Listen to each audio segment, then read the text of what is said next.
Hello everyone and welcome back to another video. In today's video I'm going to show you how to connect Etsy to Metapixel. So connecting Etsy to Metapixel is not directly possible for standard Etsy shops. Etsy does not allow you to install custom tracking scripts including the Metapixel code.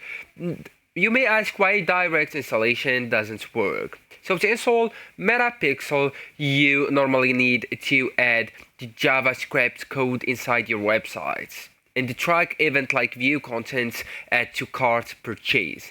And Etsy does not allow editing theme files, adding custom scripts, even installing tracking pixels. So you can't pass the Metapixel code into the www.etsy.com or your Etsy shop domain.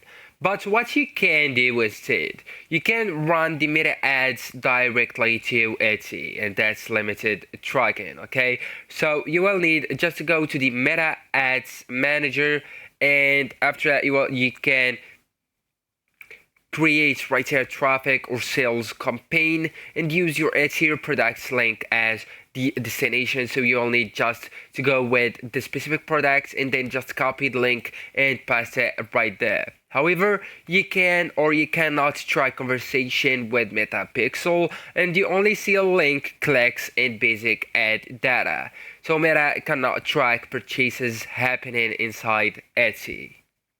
Also, you can just create a landing page. So if you want proper pixel tracking, create a simple landing page using Shopify, WordPress, Wix. So just install Metapixel on that site and send ad traffic to your landing page first, then redirect visitors to Etsy.